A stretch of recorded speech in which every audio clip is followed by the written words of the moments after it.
ಗುಡ್ಡಾಪುರ ದಾನಮ್ಮ ದೇವಿ ದೇವಸ್ಥಾನವು ದಕ್ಷಿಣ ಭಾರತದ ಶರಣ ಸಂಸ್ಕೃತಿ ಮತ್ತು ಜನಪದ ಭಕ್ತಿ ಪರಂಪರೆಯಲ್ಲಿನ ಅತ್ಯಂತ ಮಹತ್ವದ ಪವಿತ್ರ ಕ್ಷೇತ್ರಗಳಲ್ಲಿ ಒಂದಾಗಿದೆ. ಈ ದೇವಾಲಯವು ಕೇವಲ ಒಂದು ಆರಾಧನಾ ಸ್ಥಳವಲ್ಲ, ಅದು ದಾನ, ದಯೆ, ಸೇವೆ ಮತ್ತು ಸಮಾನತೆಯ ಆದರ್ಶಗಳನ್ನು ಜೀವನದ ಪ್ರತಿಯೊಂದು ಹಂತದಲ್ಲೂ ಅನುಸರಿಸಿದ ಶರಣೆ ಶ್ರೀ ದಾನಮ್ಮ ದೇವಿಯ ತ್ಯಾಗಮಯ ಜೀವನದ ಸ್ಮಾರಕವಾಗಿದೆ.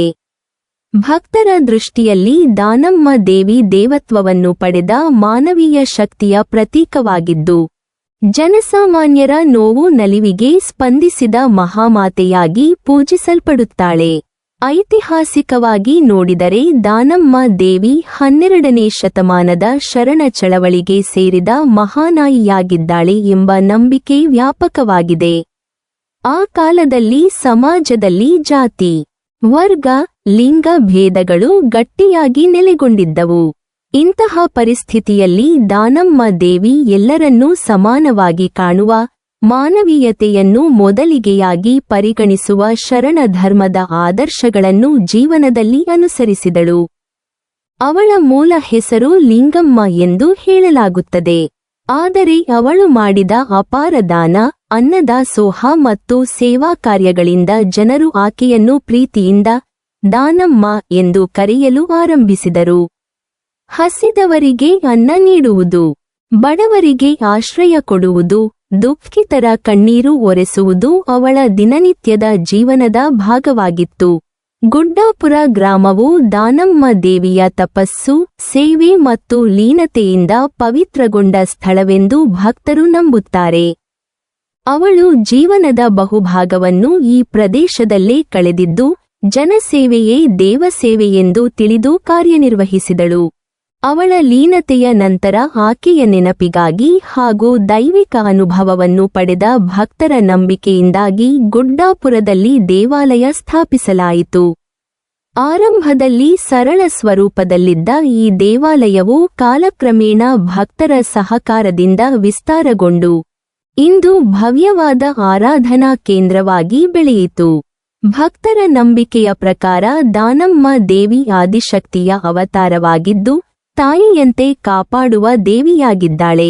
ಅವಳನ್ನು ಪೂಜಿಸಿದರೆ ಮನೋವ್ಯಥೆ ದೂರವಾಗುತ್ತದೆ, ಕುಟುಂಬದಲ್ಲಿ ಶಾಂತಿ ನೆಲೆಸುತ್ತದೆ, ಆರೋಗ್ಯ ಮತ್ತು ಸಮೃದ್ಧಿ ದೊರೆಯುತ್ತದೆ ಎಂಬ ಅಚಲ ನಂಬಿಕೆ ಜನರಲ್ಲಿ ಇದೆ. ವಿಶೇಷವಾಗಿ ಸಂತಾನ ಪ್ರಾಪ್ತಿ, ರೋಗ ನಿವಾರಣೆ ಮತ್ತು ಜೀವನದ ಸಂಕಷ್ಟಗಳಿಂದ ಮುಕ್ತಿ ಪಡೆಯಲು ಅನೇಕರು ದಾನಮ್ಮ ದೇವಿಯನ್ನು ಶ್ರದ್ಧೆಯಿಂದ ಆರಾಧಿಸುತ್ತಾರೆ.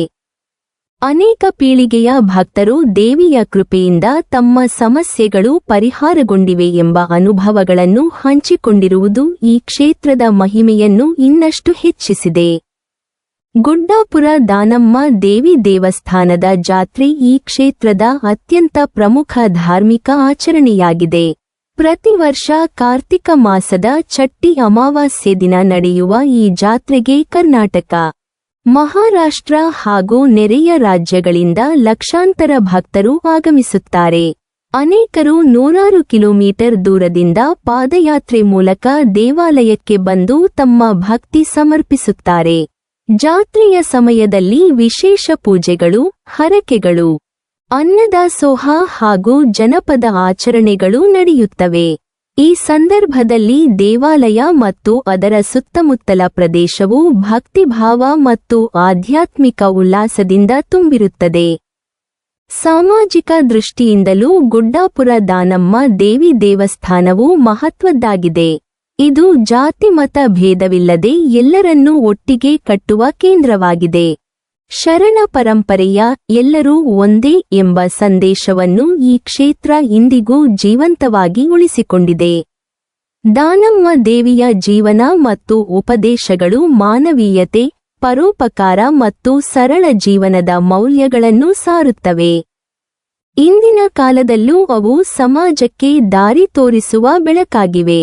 ಒಟ್ಟಿನಲ್ಲಿ ಗುಡ್ಡಾಪುರ ದಾನಮ್ಮ ದೇವಿ ದೇವಸ್ಥಾನವು ಕೇವಲ ಧಾರ್ಮಿಕ ಕ್ಷೇತ್ರವಲ್ಲ, ಅದು ಒಂದು ಜೀವಂತ ಪರಂಪರೆ, ಮಾನವೀಯ ಮೌಲ್ಯಗಳ ಶಾಲೆ ಮತ್ತು ಶರಣ ಸಂಸ್ಕೃತಿಯ ಮಹತ್ವದ ಗುರುತು. ದಾನಮ್ಮ ದೇವಿಯ ತ್ಯಾಗಮಯ ಜೀವನ, ಅವಳ ದಯಾಮಯ ಸ್ವಭಾವ ಮತ್ತು ಜನಸೇವೆಯ ಆದರ್ಶಗಳು ಭಕ್ತರ ಹೃದಯಗಳಲ್ಲಿ ಶಾಶ್ವತವಾಗಿ ನೆಲೆಸಿದ್ದು, ಈ ದೇವಾಲಯವನ್ನು ಕಾಲಾತೀತವಾದ ಪವಿತ್ರ ಸ್ಥಳವನ್ನಾಗಿ ಮಾಡಿವೆ. ದಾನಮ್ಮ ದೇವಿಯ ಅನೇಕ ಪವಾಡಗಳು ಭಕ್ತರಿಗೆ ಅನುಭವಗಳಾಗಿರುವ ಬೇಕಾದಷ್ಟು ಉದಾಹರಣೆಗಳಿವೆ. ದಾನಮ್ಮ ಸಮಾಧಿಯಾದಾಗ ಊರಿನಲ್ಲಿ ಇರದಿದ್ದ ದಾನಮ್ಮನ ಪರಮ ಭಕ್ತನೊಬ್ಬ ದಾನಮ್ಮ ದೇವಿಯ ಐಕ್ಯದ ವಿಷಯ ತಿಳಿದು ರೋದಿಸುತ್ತಾ ಬಂದು ಸಮಾಧಿಯ ಬಳಿ ನಿಂತಾಗ ದಾನಮ್ಮ ಮತ್ತೆ ದರ್ಶನ ಕೊಟ್ಟು ಹುಟ್ಟು ಕುರುಡನಾಗಿದ್ದ ಅವನಿಗೆ ದೃಷ್ಟಿ ಬರುವಂತೆ ಅನುಗ್ರಹಿಸುತ್ತಾಳೆ. ಇದಿಷ್ಟೇ ಅಲ್ಲದೆ ಇನ್ನೂ ಅನೇಕ ಪವಾಡಗಳನ್ನು ತಾವು ಕಂಡಿರುವುದಾಗಿ ಭಕ್ತ ಕೋಟಿ ತಿಳಿಸಿದ್ದಾರೆ. ನೀವಿನ್ನೂ ನಮ್ಮ ಚಾನಲನ್ನು ಸಬ್ಸ್ಕ್ರೈಬ್ ಮಾಡಿಲ್ವಾ? ಹಾಗಾದರೆ ಈ ಕೂಡಲೇ ನಮ್ಮ ಇತಿಹಾಸ ದರ್ಶನ ಚಾನಲನ್ನು ಸಬ್ಸ್ಕ್ರೈಬ್ ಮಾಡಿ ಮತ್ತು ಪಕ್ಕದಲ್ಲಿರುವ ಬೆಲ್ ಐಕಾನ್ ಅನ್ನು ಪ್ರೆಸ್ ಮಾಡಿದರೆ ನಮ್ಮ ಹೊಸ ವಿಡಿಯೋಗಳನ್ನು ನೋಡಬಹುದು.